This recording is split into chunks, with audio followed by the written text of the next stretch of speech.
Hello students, हम continue कर रहे हैं properties of colloidal solution. Previous video में हमने 3 प्रॉपर्टीज एक्सप्लेन की थी। अब यहाँ 4th प्रॉपर्टी स्टार्ट कर रहे हैं और प्रॉपर्टी है charge on colloidal particles. Colloidal particle पे चार्ज आने के रीजंस क्या क्या हैं। फर्स्ट वन है फ्रिक्शनल इलेक्ट्रिफिकेशन। कोलोइडल सॉल्यूशन के अंदर कोलोइडल पार्टिकल जब मूव करते हैं तो स्ट्राइक करते हैं किसके साथ, with particles of dispersion medium, और इस कोलिजन की वजह से उन पे चार्ज आ सकता है, तो उसे हम कहेंगे फ्रिक्शनल इलेक्ट्रिफिकेशन। सेकंड है electron capture by sol particles during electro dispersion in Bredig's arc method. हमें याद होगा ब्रेडिग आर्क मेथड यूज किया था टू प्रिपेयर कोलोइडल सोल। वो हमने किसके लिए यूज किया था, मेटल सोल के लिए। तो मेटल की स्ट्रिप्स ली थी, मेटल के इलेक्ट्रोड्स लिए थे, इलेक्ट्रिक आर्क प्रोड्यूस की थी, तो वहां हाई हीट प्रोड्यूस हुई थी। तो उस दौरान क्या हो सकता है कि जो मेटल के एटम्स कंडेंस होकर पार्टिकल्स बनाते हैं, तो वो पार्टिकल्स इलेक्ट्रॉन को एक्सेप्ट कर सकते हैं, तो वो भी चार्ज आने का एक रीजन हो सकता है। और मोस्ट इंपोर्टेंट है ये है preferential adsorption of ions from solution. It is most accepted reasons. इसी को आगे हम एक्सप्लेन करेंगे चार्ज कैसे आता है। उससे पहले एक पॉइंट नोट करेंगे, presence of same charge on colloidal particles is mainly responsible for stability of colloidal solution। colloidal solution की stability का जो most important reason है, जिसमें maximum contribution है towards stability, वो है चार्ज। क्योंकि colloidal particles पे सेम चार्ज होगा तो वो एक दूसरे को रिपेल करेंगे और इसलिए वो मीडियम के अंदर डिस्पर्स रहेंगे। चार्ज नहीं होगा तो क्या पॉसिबिलिटी है, वो पार्टिकल्स आपस में कंबाइन कर लें। कंबाइन करेंगे तो हैवी हो जाएंगे और हैवी होंगे तो बॉटम में सेट हो जाएंगे, तो कोलोइडल सॉल्यूशन अनस्टेबल हो जाएगा। तो याद रखेंगे कोलोइडल सॉल्यूशन की स्टेबिलिटी का जो रीजन है, मेन जो हम कहें फैक्टर रिस्पॉन्सिबल है, वो क्या है, same and equal charge on colloidal particles.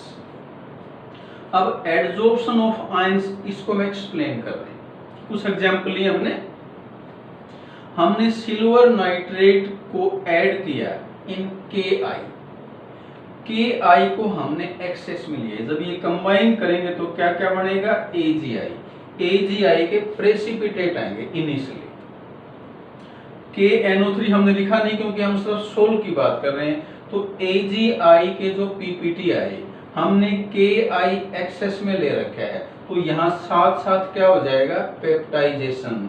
KI access में है, कुछ KI ने तो इसके साथ कंबाइन कर लिया, और जो KI बचा हुआ है उसके आयंस कौन से होंगे, K पॉजिटिव I नेगेटिव।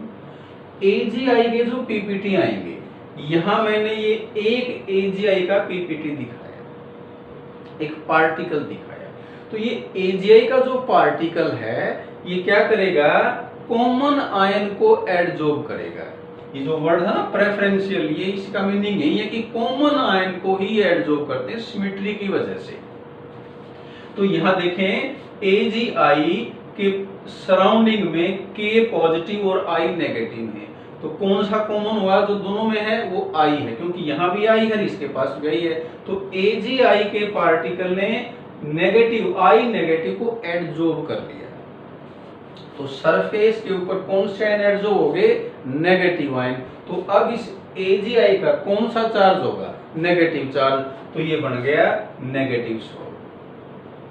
अगर एक्सेस में ले लिया हमने AgNO3, KI को ऐड किया सिल्वर नाइट्रेट के अंदर, ये एक्सेस में ले रखा है, तो यहाँ पर AgI के PPT बनेंगे, और Ag और नाइट्रेट के आयन एक्सेस में है तो बचे रहेंगे।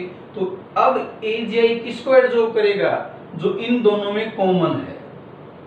इन दोनों में कॉमन क्यों है, क्योंकि ये तो एक्सेस में तो यही है, यही बचेगा बाद में फिक्शन होने के बाद। तो NO3 का जो Ag आयन है वो इसने एडजॉर्ब कर लिया, तो अब इस पार्टिकल पे यहाँ चार्ज कौन सा आएगा, पॉजिटिव, Ag की वजह से, तो ये क्या बन गया, पॉजिटिव सोल। थर्ड एग्जांपल है FeCl3 को हॉट वाटर में डालेंगे तो इसका हाइड्रोलिसिस हो जाएगा और क्या बनेंगे, FeOH थ्राइस के PPT। और साथ साथ यहाँ पर जो फेरिक और क्लोराइड आयंस हैं उसमें से ये किसको एडजॉर्ब करेगा, जो कॉमन है, कॉमन क्या है, Fe3, तो इसने Fe3 आयन को एडजॉर्ब कर लिया और इसलिए इस पे चार्ज कौन सा आया, पॉजिटिव, क्या बन गया ये, पॉजिटिव सोल। अगर हम FeCl3 को ट्रीट करें NaOH से तो भी इसका हाइड्रोलिसिस होगा और क्या बनेंगे इसके अंदर, फेरिक हाइड्रोक्साइड के PPT। अब जो कॉमन आयन यहाँ देखें वो FeOH थ्राइस के कौन है, OH कॉमन है, तो अब इसने OH आयन को एडजॉर्ब किया तो OH पे क्योंकि नेगेटिव चार्ज है इसलिए वो क्या बन जाएगा, ये नेगेटिव सोल। तो ध्यान रखेंगे कि किस केस में कौन सा चार्ज सोल पार्टिकल्स पे आता है, वहीं चार्ज कोलोइडल सॉल्यूशन का कहलाएगा। एग्जांपल इसमें एक और ले सकते हैं हम, ये भी पेपर में पूछा गया था एक बार, आर्सेन सल्फाइड का सोल है, इसको हमने प्रिपेयर किया था अगर याद है तो बाय पासिंग H2S गैस, इसमें हमने H2S गैस पास की थी, आर्सेन ऑक्साइड लिया था, एग्जांपल कौन सा, ये डबल डीकंपोजिशन, आर्सेनस ऑक्साइड में H2S गैस पास की थी, तो क्या बन गया था, आर्सेनस सल्फाइड का सोल। अब देखो इसमें जो कॉमन आयन है, यहाँ कौन कौन से आयन हैं, H पॉजिटिव है और सल्फाइड H2 नेगेटिव आयन है, तो अब ये किसको एडजॉर्ब करेगा, H2 नेगेटिव, तो चार्ज कौन सा है, नेगेटिव। तो याद रखेंगे जो आर्सेनस सल्फाइड है ये नेगेटिव सोल है, एग्जाम में याद है एक बार ये कि आर्सेनस सल्फाइड कौन सा सोल है, नेगेटिव चार्ज सोल। ये कुछ हमने एग्जांपल लिए हैं, शायद हमें क्लियर हो गया कि सोल के ऊपर कौन सा चार्ज, सोल पार्टिकल्स पे कौन सा चार्ज आएगा। नेक्स्ट टॉपिक आता है हेल्महोल्ट्ज इलेक्ट्रिकल डबल लेयर। इसी डायग्राम को देखें, इस डायग्राम में क्या बताया अभी हमने, सिल्वर आयोडाइड है, इसने एडजॉर्ब किया किसको, नेगेटिव, Ki में से, यहाँ बताया था हमने ये Ki एक्सेस में है तो इसने I नेगेटिव को एडजॉर्ब किया क्योंकि I नेगेटिव कॉमन आयन है। अब देखो Ki एक्सेस में है, I नेगेटिव तो एडजॉर्ब हो गए, तो K आयन अभी डिस्पर्शन मीडियम में बचे हुए हैं, वो कहाँ होंगे, वो इनके अराउंड सराउंडिंग में ही होंगे, क्योंकि नेगेटिव आयन जब AgI के सरफेस पे एडजॉर्ब हो गया तो जो K पॉजिटिव है वो भी उसके सराउंडिंग में रहेंगे, यहाँ दो लेयर बन जाएंगे। एक लेयर जो इसके सरफेस पे एडजॉर्ब हो गई वो है फिक्स्ड लेयर, ये क्योंकि मूव नहीं करते तो क्या बोलेंगे इसको, फिक्स्ड लेयर।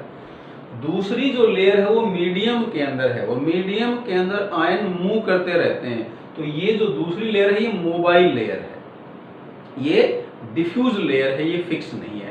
तो ये जो दो लेयर का कॉम्बिनेशन है, और ये कॉम्बिनेशन कहाँ पर है, अराउंड कोलोइडल पार्टिकल, इसी कॉम्बिनेशन को बोलते हैं double layer.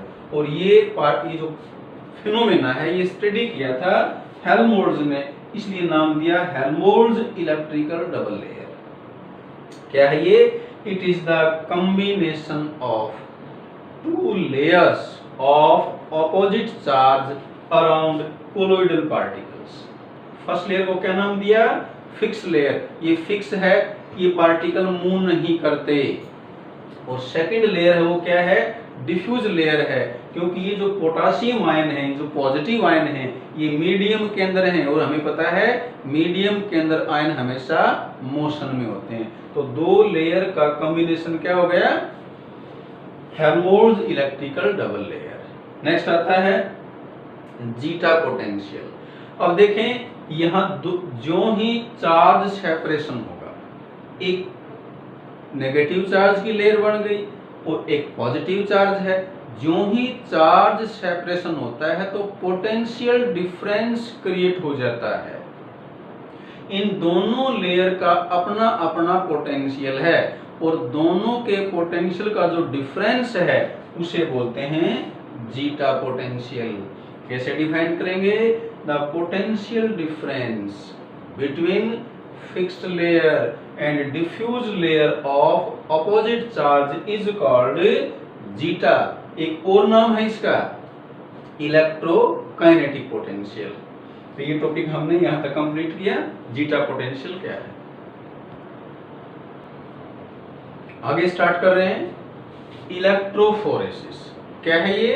It is the movement of colloidal particles in presence of electric field. इस मूवमेंट का हम यूज कहां कर सकते हैं? इस टेक्निक को, इस प्रोसेस को हम यूज कहां कर सकते हैं, या इसका सिग्निफिकेंस क्या है? It is use to find out the nature of charge on colloidal particles. अब देखें ये कैसे हम अप्लाई करते हैं, ये एक्सपेरिमेंट कैसे कैरी आउट किया जाता है। ये हमने एक यू शेप की ट्यूब ले रखी है, इसमें ले रखे हैं हमने नेगेटिव सोल, यहां लगा रखी हैं ये मेटल प्लेट्स, और इसको एक सोर्स ऑफ इलेक्ट्रिसिटी से कनेक्ट कर रखा है। नेगेटिव से कर रखा हुआ है नोड है, पॉजिटिव से कर रखा है वो कैथोड है। इनिशियली जो लेवल है कोलोइडल सॉल्यूशन का, वो बाउंड्री है वो ए और ए डैश है इनिशियली, जब हमने इलेक्ट्रिक फील्ड अप्लाई नहीं की। जब इलेक्ट्रिक फील्ड अप्लाई करेंगे तो क्योंकि इसमें जो कोलोइडल पार्टिकल हैं उनका नेगेटिव चार्ज है, तभी उसको हम नेगेटिव सोल बोलते हैं। तो वो नेगेटिवली चार्ज पार्टिकल मूव करेंगे towards cathode, towards positive electron. तो इस फ्लो से क्या होगा, जो लेवल है वो चेंज हो जाएगा। क्या चेंज हुआ? In case of negative sol cathode की तरफ लेवल इंक्रीज हो जाएगा और एनोड की तरफ डाउनवर्ड्स ला जाएगा। तो इस लेवल से ही हम पता लगा सकते हैं कि यहाँ जो सोल ले रखा है उस पे चार्ज कौन सा है। ये में शायद क्लियर हुआ। जिस तरफ, जिस इलेक्ट्रोड की तरफ लेवल बढ़ जाएगा उसके अपोजिट उसमें सोल है। जैसे पॉजिटिव इलेक्ट्रोड की तरफ लेवल इंक्रीज हुआ, इट मींस इसमें नेगेटिवली चार्ज पार्टिकल हैं, मींस नेगेटिव सोल है। तो इलेक्ट्रोफोरेसिस को हम यूज करते हैं to determine the charge present on colloidal particles. अगर हम यहाँ जो फ्लो है कोलोइडल पार्टिकल का उसको रोक दें, कैसे रोकें? यहाँ हम SPM semi permeable membrane use करते हैं। सेमी परमिएबल कौन सी मेम्ब्रेन है? जिसमें से मीडियम के पार्टिकल, स्मॉल पार्टिकल ही उसके थ्रू पास हो सकते हैं। वो सिर्फ स्मॉलर पार्टिकल के फ्लो को ही अलाउ करती है। अब क्योंकि कोलोइडल पार्टिकल साइज में बड़े होते हैं तो वो उसके थ्रू पास नहीं हो सकते। तो अगर हम SPM लगाते हैं, इलेक्ट्रिक फील्ड अप्लाई करते हैं, तब कौन मूव करेगा? तब सिर्फ डिस्पर्सन मीडियम मूव करेगा। तो ये टेक्निक क्या कहलाएगी? ये प्रोसेस, ये फिनोमेना क्या कहलाएगा? इलेक्ट्रोऑस्मोसिस। ये क्या है? It is movement of dispersion medium in presence of electric field when colloidal particles are prevented from moving। हमने colloidal particle को मूव करने से रोक दिया। कैसे रोका? by using semi permeable membranes। तो उसके बाद मूवमेंट किसका होगा? Particles of dispersion medium. क्योंकि कोलोइडल पार्टिकल पे जो चार्ज है उसका ऑपोजिट चार्ज किस में होता है? डिस्पर्सन मीडियम में। तो वो भी in presence of electric field move कर सकते हैं। तो इस वीडियो में एक्सप्लेन किया है प्रॉपर्टीज ऑफ कोलोइडल सॉल्यूशन, जिसमें चार्ज जो हमने बताया बहुत ही इंपॉर्टेंट टॉपिक है। तो इस वीडियो में इतना ही करेंगे। Thank you.